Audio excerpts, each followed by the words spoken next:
I'm Will Noonan, and you're listening to Tom Clark's Main Event. This is Daddy Show. Step off.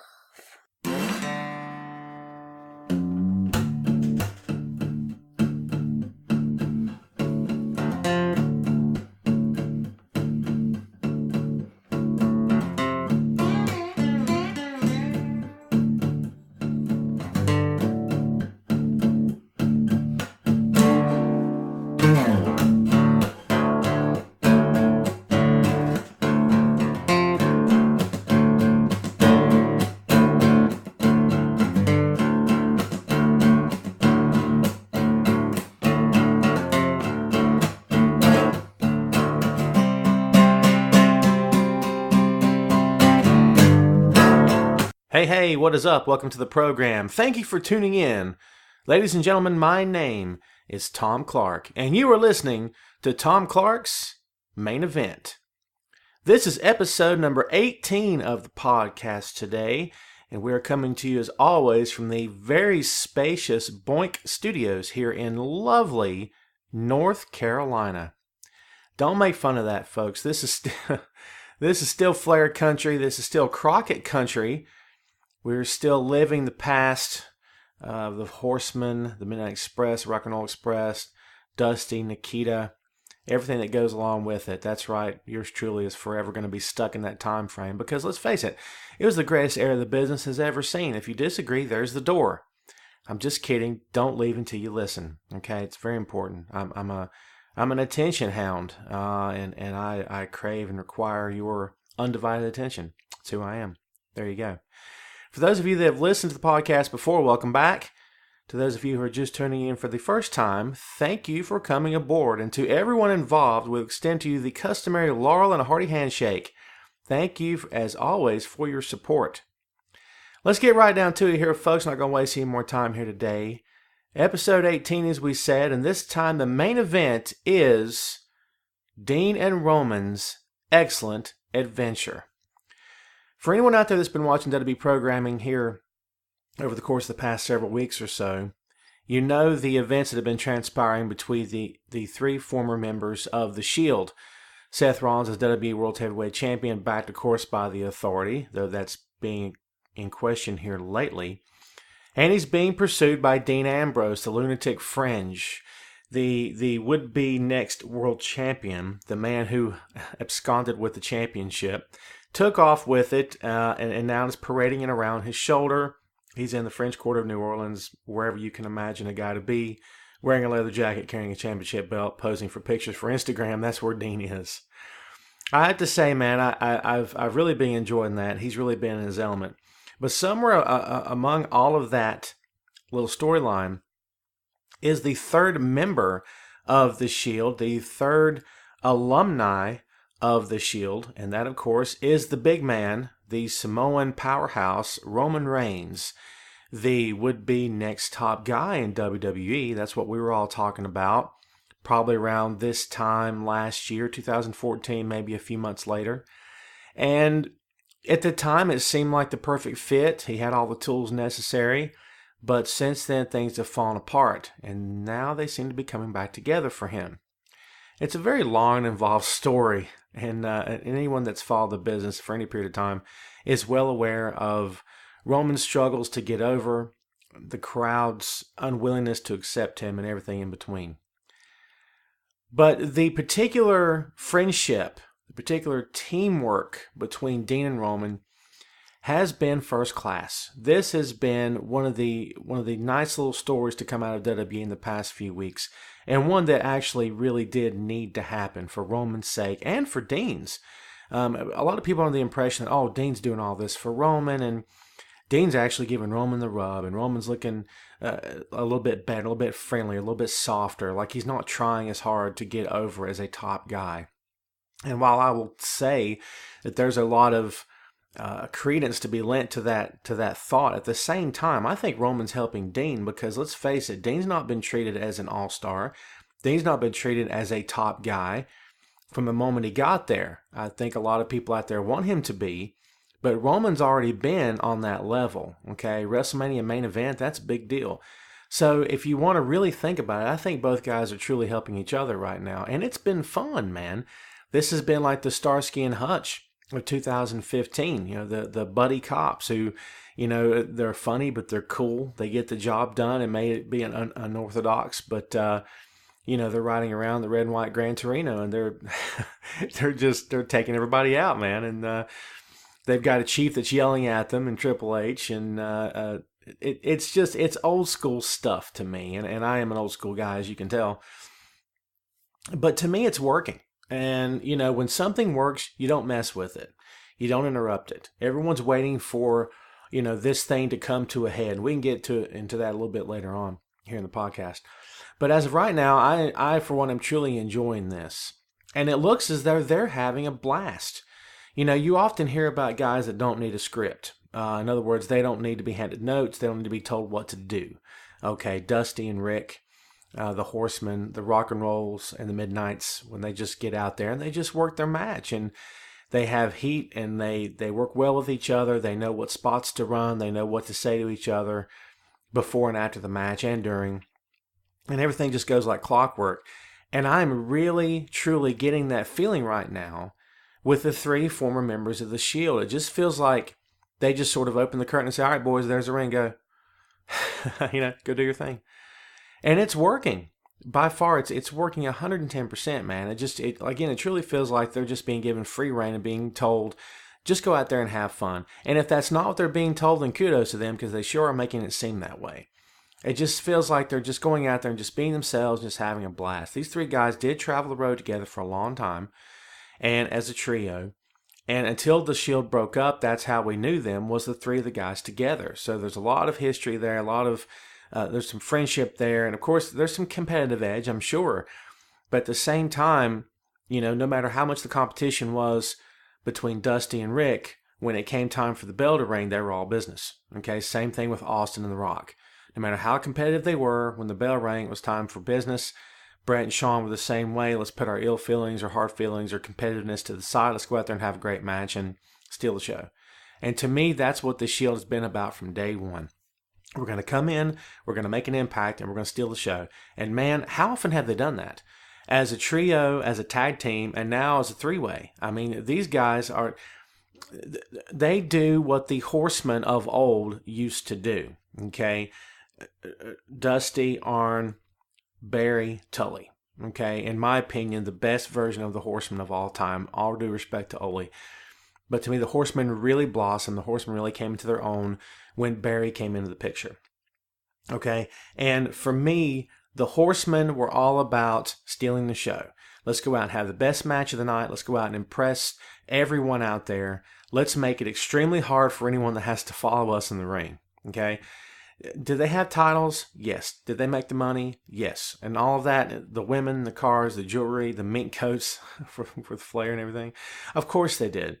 The shoes that cost more than your house. Well, yes, they did all of that. They lived the life. That's true.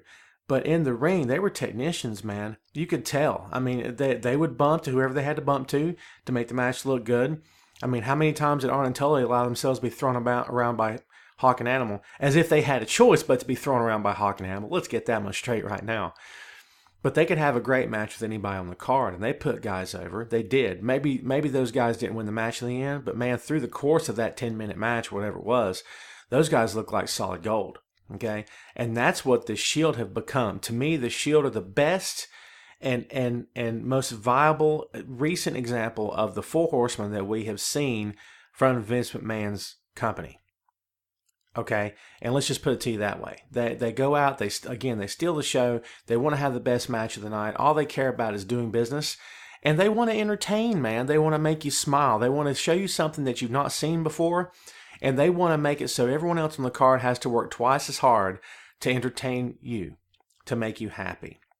And that's what the Shield is. If you don't have respect for that, I don't care which one of the 3 guys you like or don't like. If you don't have respect for that, there's something wrong with you, okay? Because this is what pro wrestling was meant to be.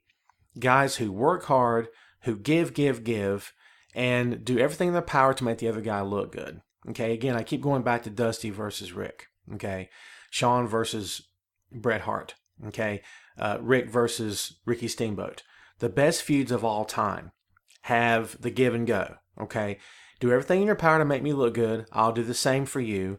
And it's just seamless. The match is just, it's effortless for them. I mean, they go out there and they just tear the house down. That's what the Shield were, and that's what these three guys individually are right now. No matter how much people they bag on Roman and they talk about Seth had the sort of the easier path because they made him the superstar of the group almost immediately, and Dean's not getting a fair shake. When it all comes down to, peel away all of that stuff, just put these three guys in the ring and say, there you go to war. Man, they can do it, and they're doing it, and it looks so good. And to me, all this is building later on to a huge match at WrestleMania 32 for the championship. And you all know what I'm talking about. We could talk about that a bit later. But right now, the interesting storylines are developing between these three. And again, very entertaining. This is what pro wrestling should be about. And this is what the Shield were about from day one. And it's working on every level, okay?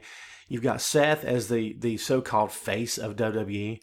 And you've got Dean as the wild card, the sort of the dark horse of the group. And you've got Roman, who is supposed to be the heir apparent to John Cena, okay, the next Michael Jordan. And it's not really turned out that way. But have you ever got the impression that WWE has bailed on that idea? Because I sure haven't. They've still kept Roman near the main event level, okay? They've still kept him very relevant. They've still kept him right there on the cusp of everything that's going on around the main event. I mean, he's around the championship right now as we speak. He may not be in direct contention for it, but he's around it right now. He's there for Dean, okay? And again, as we said before, this is good for both guys. This entire storyline is so entertaining.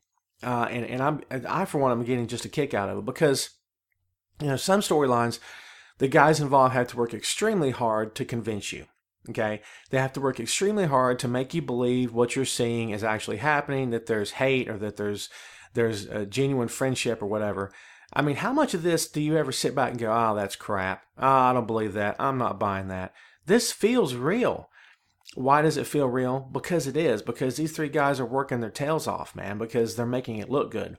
Because they're committed to the storyline. They're committed to everything that goes along with putting on a great feud, a great rivalry, and dude, it's making some great television.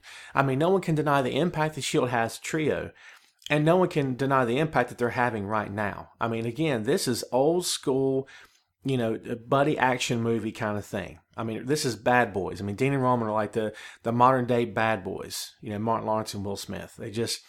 They're just having a blast, and it shows in every way. I hope they keep pursuing this. They need to, for both guys' sake. They need to keep this thing up, even past Money in the Bank. All right, because Dean is going to face Seth in a ladder match for the championship. All right, Roman's in the Money in the Bank ladder match. The best outcome to me, honestly, and I know a lot of people out there hate the idea, but Roman needs to stay in title picture. Does that mean he wins the championship? Or, the briefcase? Not necessarily. Okay, that's actually a pretty predictable outcome if you want to know the truth of it. And I think everyone is sort of looking to that right now. Whether or not that's going to happen, I don't know. But I think that he does need to be kept in and near the title picture. It's very important for him, his character, and his growth in WWE. I mean, it's what has to happen. It does. And you look at me and you say, Tom, why does it have to happen? Why does Roman have to be the guy? You got somebody better? I mean, seriously, do you? Do you have somebody better? Set aside all the hate and all the animosity you may have toward Roman. Set aside the fact that maybe you feel Dean sometimes and sometimes you don't. Set aside the fact that Seth is kind of a jerk outside of his everyday existence, okay? And, maybe he is. I don't know. I've never met the guy. Maybe he is, maybe he's not. Who knows? But set all that aside and be very objective about it and tell me the truth right now, okay? Just you and me. No one else is listening. You can even say it out loud, okay? Come on now. Now, here it is. And be honest about it, all right? Be totally honest about it. Who else in that company has the ability to take the ball and run with it? I mean, seriously, who besides Roman is a better fit? Who do you have? Who do you have? We're talking about size, strength, attitude, work ethic, marketability, everything that goes along with being the top guy in WWE. Who do you have? Don't say Dolph Ziggler. I love me some Dolph. I do. Has that company shown any commitment whatsoever to putting Dolph in that top spot? No. No, and more no. Okay? It's not going to happen. Dolph's best hand in that company, in my opinion. He and Seth, to me, are neck and neck for being the best hand in that company. Okay, he is. But at the same time, there's been no visible effort being made by WWE to put him over. Okay, to put him in that prime spot. I mean, honestly. I mean, who else have you got besides Dolph? Some of you might be saying Ryback. Ryback's finally getting over. How long did it take Ryback to actually get over? Okay, the crowd is cheering for him. They're chanting his catchphrase. And it's more than just, oh, it's fun to chant catchphrases. Okay, this is the crowd saying, we now like this guy. Because what you have to do with Ryback is what you have to do with a lot of guys when it doesn't work. You have to tear them down to build them back up. Okay, you tear them down, you build them back up in Vince McMahon's image. That's what you do. And they've done it with Ryback, and it's working. Okay, he's finally getting over. They're letting him sort of kind of be himself, but still be the powerhouse and everything. And, it's working. Now, who else have you got? I'm a very patient guy. I'll wait here. I sit here all day long. These headphones are pretty comfortable. Who else have you got that is the next top guy? Kevin Owens? I respect Kevin Owens. I'm having fun watching the thing with him and Cena. I am. The program that they're running is good. It's fun. It's entertaining. Okay? Kevin's working really hard to get over and to establish himself on the main roster, as well he should. And he's doing a really good job of it. Okay? But he's not the top guy. He will not be the next top guy. Okay? He's not. Sami Zayn? No, sir. Now, here's the issue. Am I saying to you that any of the guys that I just mentioned don't have the ability to get to the main event level? I never said that. And that's not the case. All these guys will get to the main event level, 100%, no doubt in my mind whatsoever. Okay, I truly believe that. I mean, you sit there and say to me, Tom, you must be out of your mind to think that Ryback could be in the top 3 main event matches of WrestleMania. Am I really out of my mind? I don't think so at all. I don't think so at all. Remember that match between Brock Lesnar and Ryback that people were talking about? Oh, what an unbelievable matchup that would be. And it never came down back when they were initially pushing Ryback, and then sort of it all fell apart. I think that could happen now. I really believe that. I think it would hurt Ryback in the short term because he's just not getting his feet under him. But give him, 6 more months of really building himself and having a very, very solid foundation and fan support system behind him. And absolutely, I could picture him facing Brock at Mania. I'm serious. And go ahead and laugh. I don't care. But again, all these guys I just mentioned, I can see having a definite main event presence inside that company for many years to come. I can imagine that. Never said they couldn't. So don't put words in my mouth. That's not nice. That's pretty mean of you. I thought we were friends. What I'm talking about is John Cena's spot. Okay, the Michael Jordan spot. Okay, you can be Scottie Pippen. You can be Steve Kerr. And you can be those guys. You can be Tony Kukoc. You can be the guys that help the team get to the finals and win the ring. You can be those guys. But there's only one guy. There's only one guy that everything centers around, and that's Jordan. And for right now, for the past 10 plus years, it's been John Cena. Who's going to be the next guy? You have to have one, okay? Who do you have that's young enough, that's in shape, that has the tools, that has the intangibles? And if he doesn't have all those things, ask yourself this right now. I'm talking about Roman, of course. If you believe that Roman doesn't have all those things, did John have them? Did John have them? Look at the criticism that's been leveled against John Cena for the better part of his run as top guy in WWE. That he doesn't have this, he can't wrestle, yada, yada, yada. And people look at Roman and say, oh, you're just going to replace one with the other. Do you really believe that John has a better match than Roman does? And again, lay all the hatred aside. You don't like Roman because he's this or he's that or whatever. Do you really feel that you're more entertained by a John Cena match than you are by a Roman Reigns match? Roman can work anybody in the locker room. Can John? I'm just asking the question, man. And it's no disrespect intended to John at all. I'm just posing the question. If I'm wrong, so be it, man. Whatever. But to me, in my opinion, Roman has more clay to work with. More things to be molded, okay? He has more of an ability to get better and to stay better, in my opinion. John can work a fine pro wrestling match, but he doesn't do that, okay? John works the bulldogs and the five knuckle shuffle and all that stuff, and that's what he does. And people say to me, well, that's what the company wants him to do, Tom. That's what the company wants him to do. That's the biggest load of hogwash I've heard probably in a long time. And yes, I said hogwash. That's how important and that's how big that is, okay? Because I don't buy a word of that stuff, man. I mean, for anyone to sit there and say to me that John is not calling the shots when it comes to how he works a match or what his style is in the ring, he can be advised, but if he doesn't want to do something, he's not going to do it, okay? But again, that goes back to, I think Roman has a little bit more to work with and is more open, okay? And I think can become, I don't know about a great wrestler, but I think he can more than hold his own in the ring. And I don't know if I would call him a technician at the end of the day, but I think that he'll be just fine, okay? But in my opinion, honestly, he's still the next top guy. Take 10 years off Brock Lesnar's life right now, then I would say there's no way. Brock's your next guy. But that's not going to happen. Brock's not getting any younger. Daniel's not going to get any healthier, okay? Love me some Daniel Bryan, all due respect to Daniel, okay? But it's not going to happen, okay? And I wish him the best. I hope he comes back, and I hope he has another great 5 years in that company. I really, truly do, all right? He deserves it. But at the same time, I still believe that it's not going to happen for him. It's going to be Roman, okay? You know, love it or hate it, that's just my take. But again, we go back to the fact that the Shield are doing, and this is in essence, this is the bottom line for the whole storyline for these three guys. The Shield are doing what they were meant to do from the day they came together and debuted on Monday Night Raw. Okay, from the first time they actually appeared on Monday Night Raw and made the statement known who they were. They're the Shield, this, that, and the other. This is what I'm talking about. Okay, they are doing what they were built to do, what they're designed to do, and that's to start. That's the headline in the company. That's to start running the company, the three of them together. Okay, that's what the gimmick was meant to do. That the gimmick was meant to get the three of them over in a main event way, and it's worked. Okay, it's worked. Could it have fallen apart? Absolutely. Could the Shield have, just been destroyed from top to bottom and never gotten over? And the fans say, "Oh God, it's a Nexus Part 2. I'm so sick of this. I'm tired of the NWO. I hate this." Absolutely. Absolutely. But you know what? Any of those grumblings, any of those complaints within the first couple months were gone because they saw how good these three were together. Okay? How much intensity Roman brought. How much Dean and Seth could work lights out in the ring and make it look good. How Seth would take any risk known to man. He was the Evel Knievel of the group, man. He'd do anything.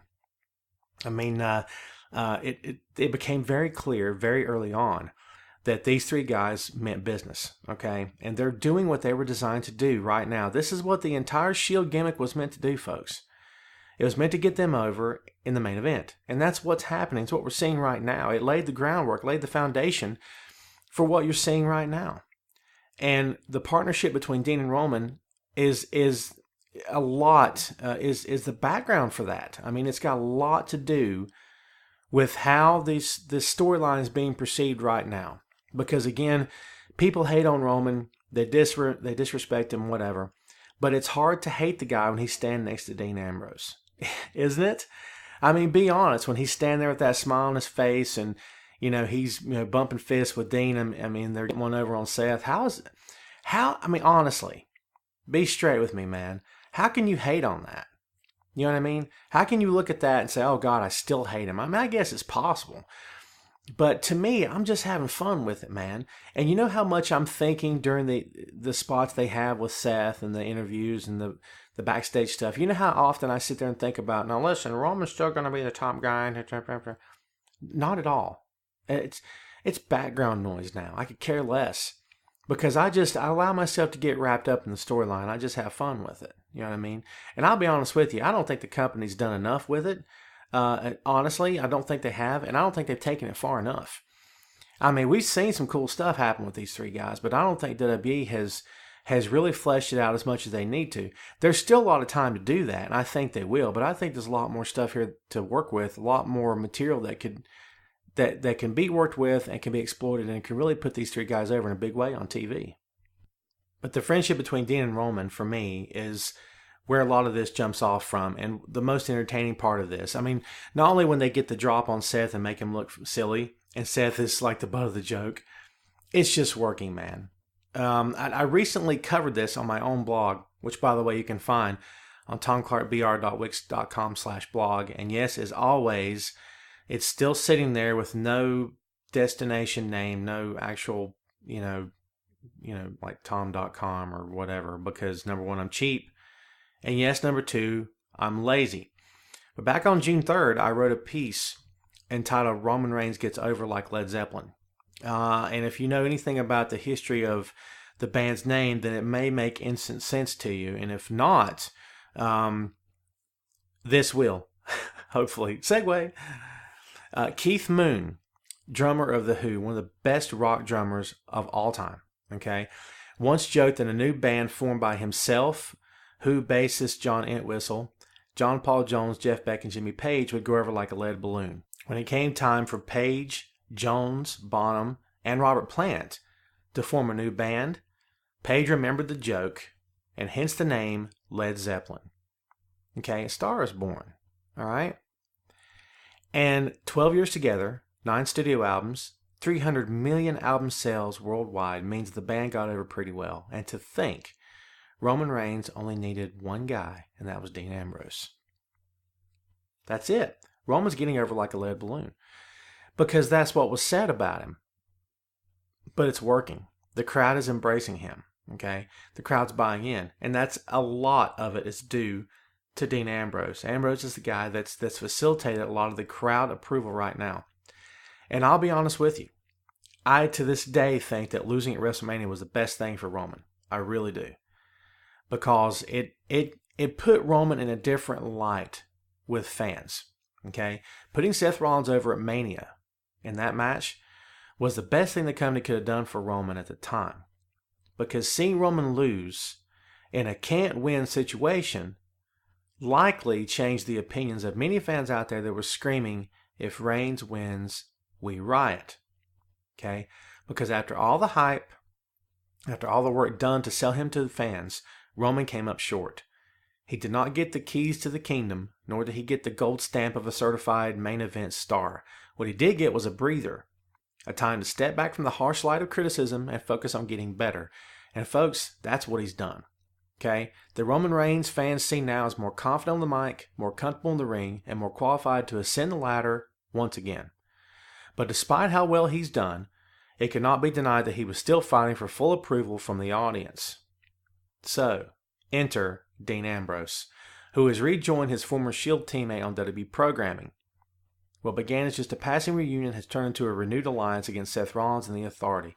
Now, instead of booing Roman, fans are faced with Roman and Dean working together in the same ring. And as we said, booing Roman means booing Dean. And almost no one wants to do that. Think about that for a second. How are you going to boo that? Dean is over to the moon, and now Roman is on his way there as well. Funny how that works, right? Funny how it works. For anybody that sits back and criticizes the old school way of doing business, pro wrestling, and Vince doesn't do that, doesn't do this, I'm sorry.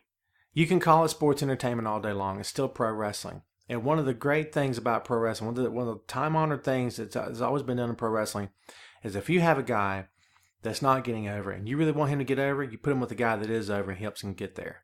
That's what's happening. It's working. Okay, it's working. Dean's doing his job. He's helping Roman get over. It's smart. It's simple. It's very effective. Okay, Roman does not look like a star being forced down the throats of fans. He looks like a rebel fighting against the odds and helping his best friend to do the same.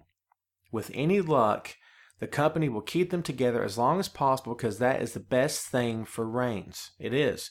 It's good for Dean. It's great for Roman. Okay? And think about this. They are facing the number one top heel faction in the history of WWE. Shut up, I'm right. Don't talk to me about the Nexus. Don't talk to me about DX. Don't talk to me about the pitiful reunion of the NWO. And honestly, don't even talk to me about the Shield. Okay? I just put the Shield over for what? What's it been? Almost 30 minutes now I put the Shield over? But the number one top heel faction of all time in WWE is the Authority, by far. Wonder how I know? Because as of this fall, as of SummerSlam roundabout, they will be in power for 2 straight years. Now, they took a little hiatus. after Survivor Series when Sting interfered.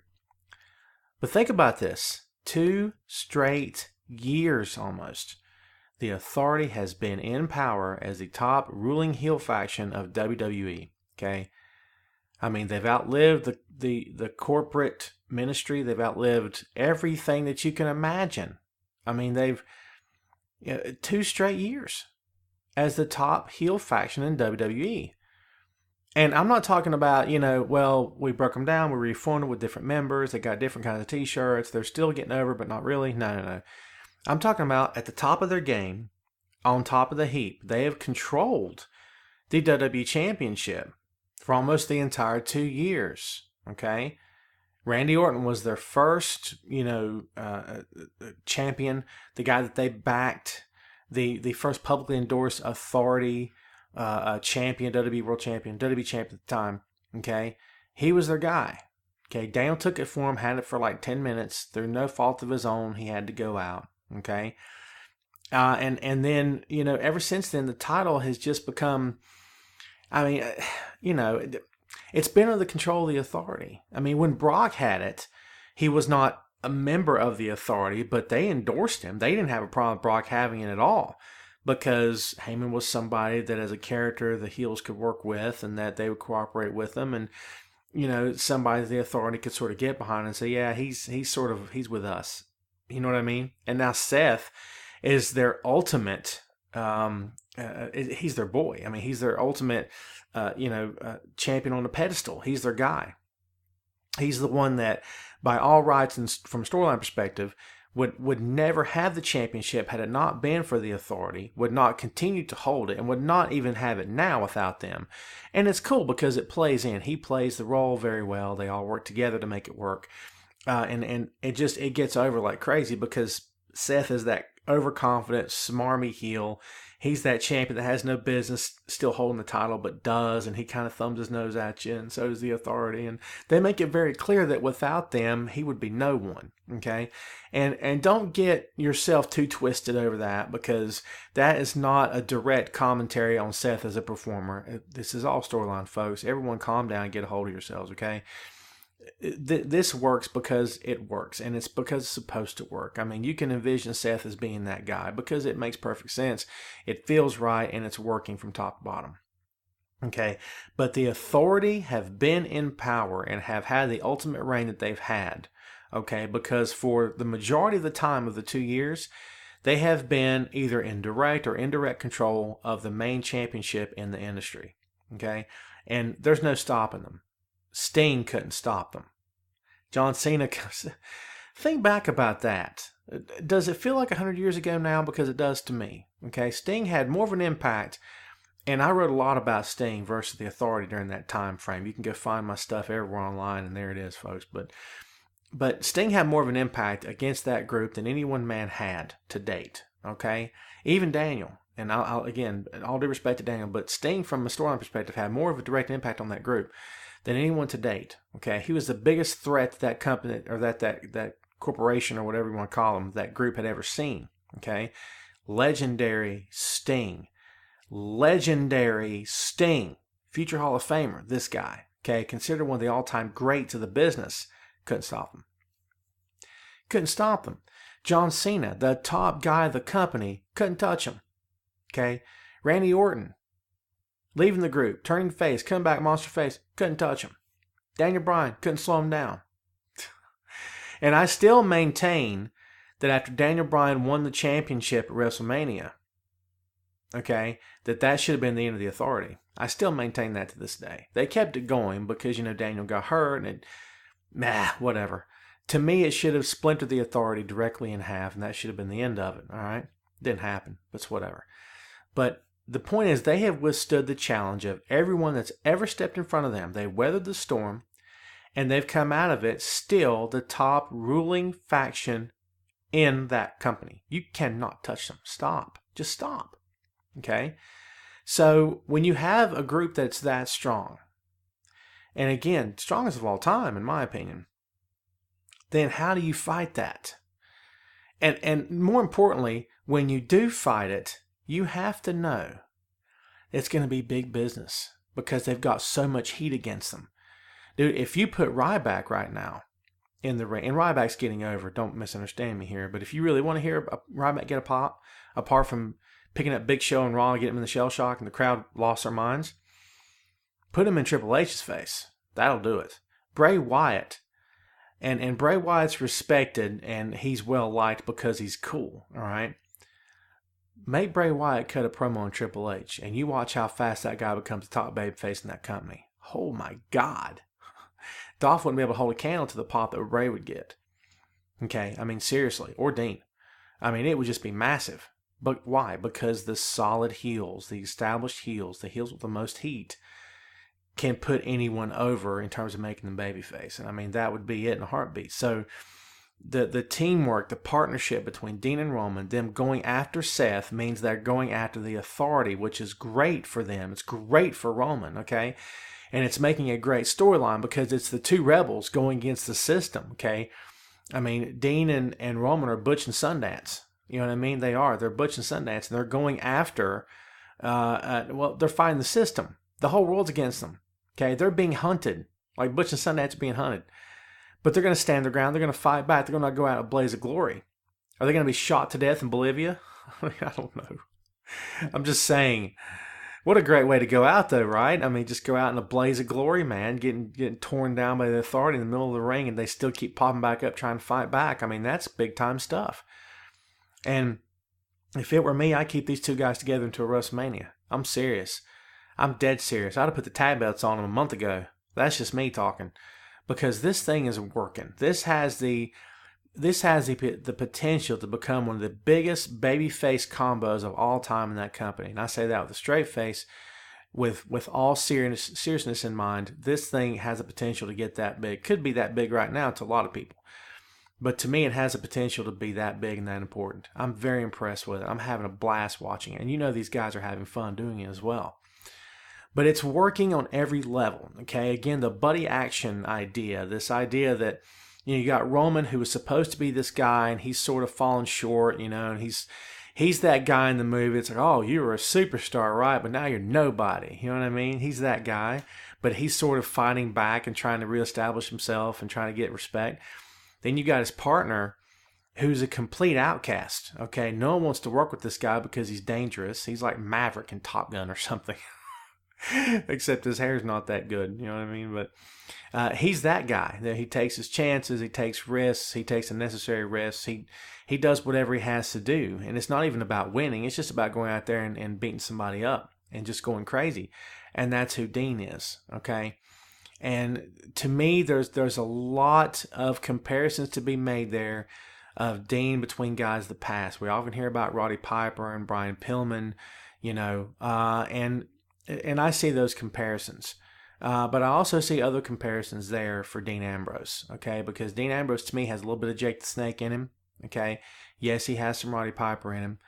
But, he just has that intangible, okay? He has that everyman quality about him. I questioned putting Dean in blue jeans and a wife beater from day one. I did. I said, why are you going to do that? Just put the guy in gear.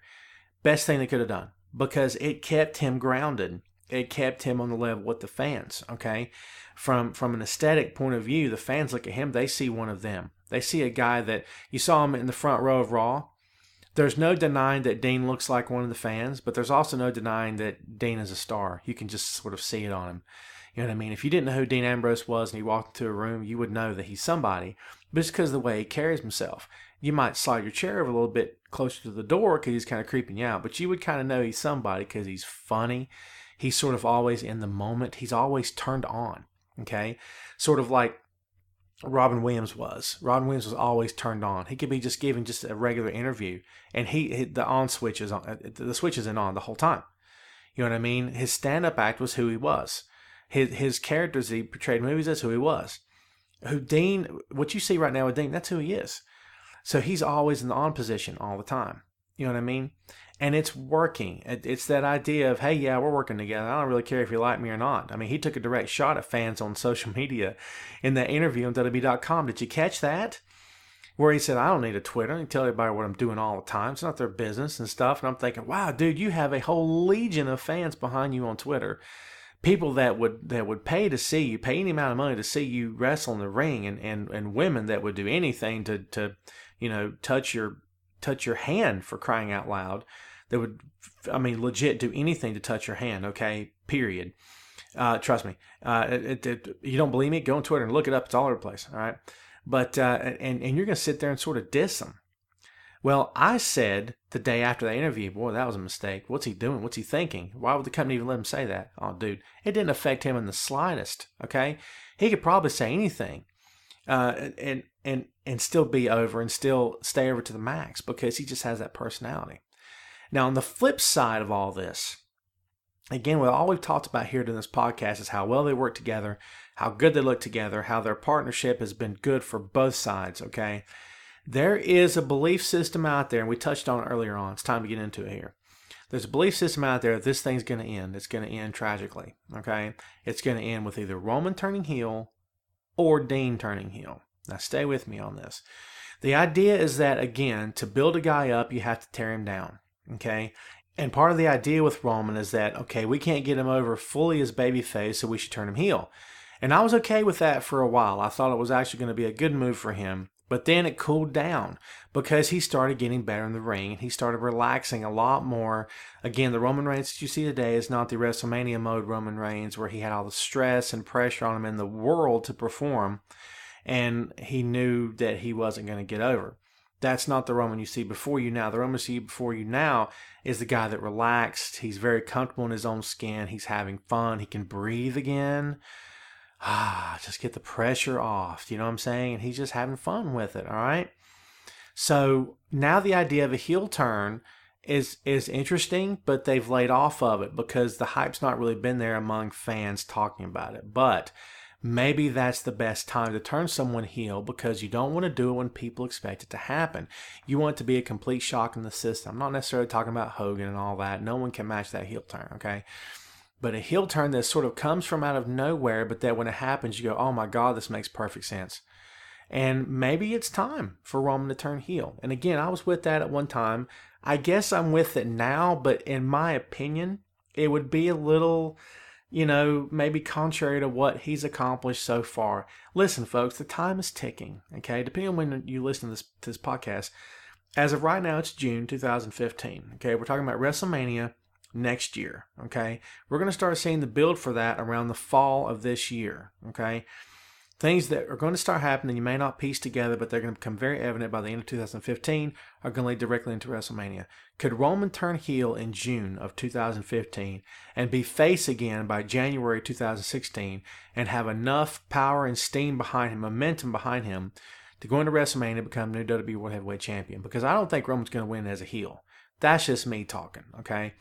So if you really wanted to establish Roman as this flat out killer monster heel, and he has no allegiances. He's turned his back on Dean, and now he's out for blood. And then some people are saying, well, you don't have to do that, man. You could run him as a Stone Cold, as a tweener. He could be a tweener, Tom, a tweener. Stop with the backstage lingo. People think they're so smart.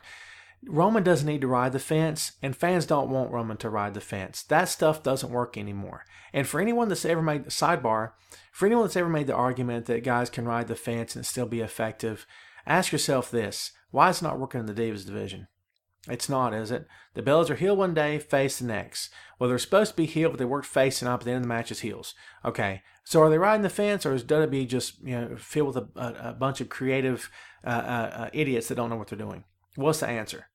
I mean, seriously, it doesn't work. Fans need a face to love and a heel to boo. That's how the business was built. That's what it's built upon. It will never change.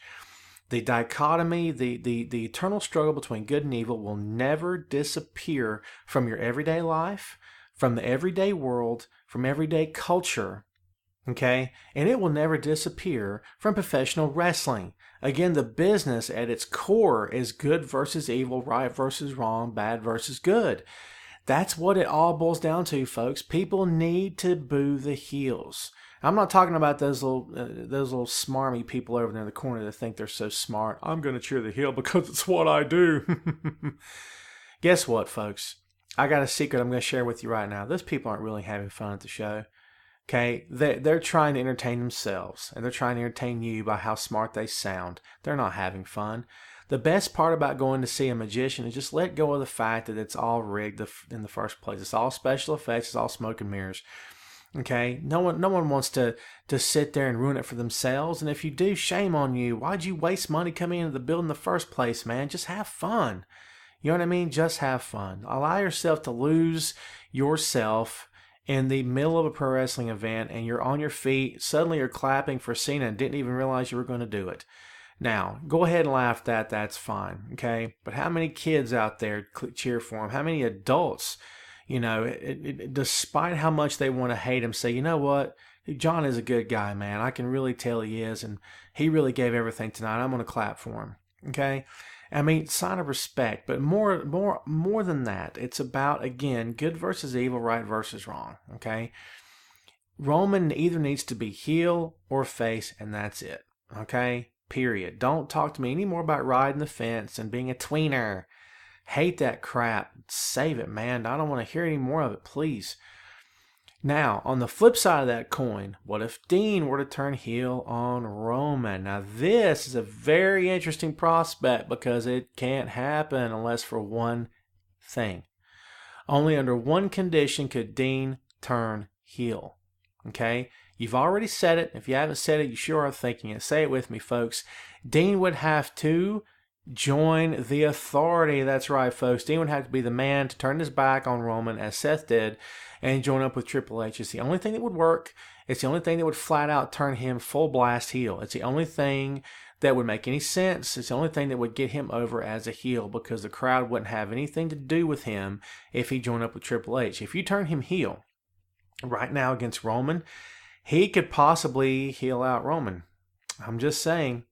Because the crowd, as much as they have come to Roman's side and said, okay, this guy's obviously making the effort, we like him a lot more than we used to, let's cheer for him. I think his ground is too shaky. It's very unsteady. Okay, his footing is too unsteady for him to be put in that position right now. Okay, and you put him against a Dean Ambrose that can do no wrong, and he's going to heel out. Okay, you don't want that to happen. If you don't want that to happen, you shouldn't turn Dean heel on him unless you have him shaking hands with Triple H in the middle of the ring and getting his arm raised over a fallen Roman Reigns. That's how you do it. Okay, now, what is the idea behind that? What are the prospects behind that? Let's go to day 2 of the heel turn right now. Okay, fast forward in time in a possible time reality, alternate reality, if you will. This is DC Comics at their finest. It's all they do is time travel. Yeehaw for time travel. All right. So day 2 of Dean Ambrose's possible heel turn. Okay, and Dean cuts a promo alongside Seth and says, "Look, Roman, just come on down here. We won't touch you. You don't have to touch us. This doesn't have to get nasty." Roman comes down. What do they say to him? It's just the 3 of us out here. No Triple H, no Authority. Let's do what we should have done a long time ago. Let's get the band back together. Okay. They want to shake hands with Roman. The crowd's sort of becoming split down the middle. And then Dean or Seth reminds Roman very gently, listen, we can be Shield again. We can be the new Shield, and we'll have more backing than we ever had. Triple H is in your corner. He's in our corner. You know, the sky's the limit, man. The championship is here. We can have the whole world on the plate. This is what we wanted. We wanted to be main event stars. We wanted the title. We wanted to rule the world of professional wrestling. That's what we can do right now. Okay, the world is our oyster, man. Let's do this. Let's shake hands and do this. Okay, now depending on what crowd this happens in front of, and honestly, you may need Triple H there to sort of be the voice of reason to Roman, more or less, to make this happen, because you want to ensure Roman babies out. Okay, when Roman tries to leave, look, man, I'm not having this. This is not who we are. This is not where we're supposed to be. We were brothers. We were friends. We shared everything. This is your shells of who you used to be. Then they beat Roman down. Okay, and more importantly, Roman jumps up and beats them back. Okay, that could become the feud of the year, honestly. The feud of the summer, going into fall, going into early 2015, could be Dean Ambrose versus Roman Reigns. Okay, think about this, folks. Think about the idea behind it, all right? Roman's already been betrayed by Seth. Now he's being betrayed by his other guy, his other partner in crime, the guy that he truly thought was his best friend, and that's Dean Ambrose. Can you imagine the heat against Dean. And can you imagine the support that would be there for Roman? But again, a Dean Ambrose heel turn can only be possible if he joins the Authority, and there's no other way it would ever work. Okay? So all you smarty pants out there, put that in your pipes and smoke it, because it's not happening, man. I'm telling you right now, there's no way it's going to happen unless he joins the Authority, and that's it, and that's all, and amen. Now, is it going to happen? Here's my answer to any storyline possibility ever pitched to me by any fan or any writer I've ever spoke to, chatted with, debated on, argued with, or smiled and had fun with in my time, okay? Does it serve the character well? Will it help the guy in the future? Okay? If we're talking about helping Roman and helping Dean at the same time, this is not just the Roman Reigns show here, folks. We want Dean to succeed as well, as we want all these guys to succeed, because this is how they make their living. Okay? You should want pro wrestlers to do well. Are you a pro wrestling fan? You should want them to do well. That's why you should be pulling for every guy in that ring. Okay? Do I think that some are better than others? Absolutely, of course. Do I think that some want to be there more than others do? Absolutely, of course. But if the heart is there, the hard work is there, and they want to be there, and they want to do well, then you should be pulling for them. So does this storyline, a possible Dean Ambrose heel turn on Roman Reigns, does that bode well for both guys? Because if the answer is yes, then I'm all for it. Okay?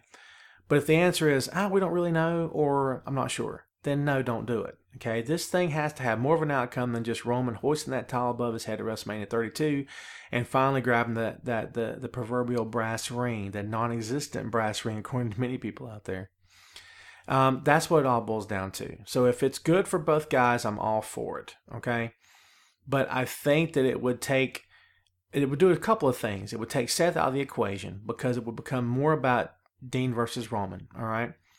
Which is good for the Authority because it keeps them away from the championship. But at the same time, it also opens the door for Brock Lesnar. Okay, because when Brock comes back in the picture, it's going to get a little crowded if Dean and Roman are still there kind of in the background. Okay, so you put them off together, fighting each other, and then opens the door for Brock. Seth thinks he's in the clear, he can breathe again, everything's good, and he's smiling in the ring. All of a sudden, Brock's music hits. And it's Katie bar the door, man. Head for the hills. The monster is back. The beast incarnate comes back to rain down hellfire and brimstone on our unsuspecting champion. And, honestly, that makes a lot of sense. So, in the end analysis, the final analysis of this whole idea that the partnership between Dean and Roman cannot last, okay? And rewind just a moment here if we can. The best tag teams in the history of the business have usually ended on a sour note, okay? Or they faded away, honestly. Fade away or ended on a sour note, okay? And neither one's good, right? Depending on how you look at it. But why does it have to be that way with these guys? Why can't, at the end of the day, Dean and Roman just have a moment where they're not getting along very well? But just like brothers who can agree to disagree, they just stand there and say, you know what? It's been fun. And they could say, yeah, it's been fun, brother. And they bump fists and walk away. And they don't team together again. And they go off and do their own individual things and just leave it there. So you get the feeling that the friendship, the brotherhood will always be there, but they're not necessarily going to ever see eye to eye on things again. Or if they do, it's not going to be for a long time. In my opinion, that would be the most plausible ending to this partnership, apart from a knockdown, drag-out fight. Okay? I mean, honestly, that would be the most plausible end. Now, is that going to happen? Knowing WWE, probably not. It's going to end up in a big knockdown, drag-out brawl, and Roman's going to get it handed to him, and Dean's going to come out on top. And that's fine too. Again, folks, if it serves the storyline, it helps both guys in the long run, I'm all for it. Okay? If it doesn't, not so much. But folks, this is what it all comes down to. This is, to me, this, again, as we've said countless times before in this podcast, actually, the best part about this whole thing, what it all boils down to for me, is that the trio that we're talking about, the former Shield teammates, they're doing now what they were designed to do in the beginning. That's main event WWE. Okay, they're getting it done.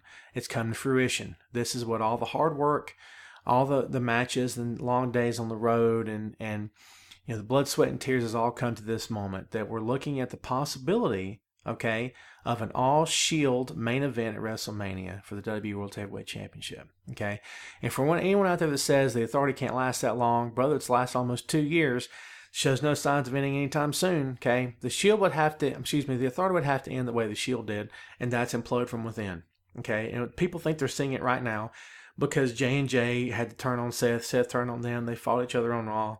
Give it a week or so, they'll be back hugging and shaking hands again. It doesn't make a difference. Okay, but the Authority is going to have to end from within. So the match at WrestleMania 32 could have so many stipulations on it, and whether or not the stipulation could be, if Roman wins, then that's it for the Authority. Who cares, man? Because their future was on the line before and they ended, and John was forced to put them back on TV and put them back in power. So people probably wouldn't fall for that garbage anymore anyway. But WrestleMania 32 could be the culmination of all this work, all this effort by the 3 guys involved. And to me, I think it's the most logical match for the WWE World Heavyweight Championship. It's going to be in I don't know what they're calling it. Is it Texas Stadium, I guess, in Dallas? Cowboys boo. I don't care what you say. But they want to put 100,000 butts in the seats. Okay, that's a lot of people, all right? So you got to make it big. You got to make it important. So does Brock Lesnar need to be working for the world title? I don't know. You know what I mean? Is Brock going to work Stone Cold? Austin says yes, then he says no, then he says, who knows? But you need to throw as much star power at as you can. And to me right now, the most logical match for the championship would be a 3-way between the former members of the Shield and just put it in a great match and just make it big time. And I think, honestly, that would be the highlight of all 3 guys' careers, and it would be the culmination of 3 careers worth of hard work and determination and work by WWE to get them to that point. Okay? But the partnership that we're seeing right now between Dean and Roman needs to continue. It needs to keep going because it's fun, it's entertaining. Both guys are really feeling themselves and they seem comfortable in their own skin. Everything's going along smoothly. Don't interrupt this anytime soon. If you want to make it implode after Money in the Bank, do what you got to do, I guess. But even then, for me, it should continue past that. The title should be of little consequence because you can tell right now it's of no importance to Roman in terms of, hey, I'm here for my friend, okay? And I love that idea, the fact that Roman's not even talking about the title. It's like, listen, man, I'll have my chance again, but this is Dean's time, okay? And if the roles are reversed and Roman wins Money in the Bank and Dean's sort of out of the picture, Dean can be like, hey man, I had my chance, I'll have it again. This is Roman's turn, okay? And just have that idea that brotherhood bests all, okay? Titles before anything, brothers before titles. You know what I mean? And to me, that makes the most sense because it just feels right with these guys. You can always, shake the tree later on. You can always make things happen and upset the cooperation between them, the friendship between them. But for right now, I would let this thing go for as long as possible. It just makes the most sense. And again, it's fun. Isn't that what we're supposed to be doing, is having fun as wrestling fans? Have you had fun listening to this podcast? I've had fun doing it. So hopefully you've had fun. Folks, this is it for me. Again, this was episode number 18. We are fastly approaching episode number 20. It's only taken me the better part of 8 months to get there. We're not going to talk about that. I do the best I can. But again, folks, thanks for tuning in. Thanks for listening. If you want to get in touch with me, you can find me on Twitter at TomClarkBR. Drop me an email, Yahoo, TomClarkBR@yahoo.com. We'll talk it up. Hit me with some questions, answers, whatever you want to do, man. I'm open to debate, discussion, and everything else you want to throw at me. As always, folks, the main event is here to inform, enlighten, and entertain. That's what we're here to do, and we hope that we've accomplished all 3 here today. Please be sure to catch my work on BleacherReport.com, on the Camel Clutch blog, and of course on my own blog, TomClarkBR.wix.com/ you guessed it, blog. That's it from me, folks. I'm out. Everybody have a great one. Please come back. We're going to be back again real soon. And tune in. Don't forget about us here, folks, at Tom Clark's Main Event.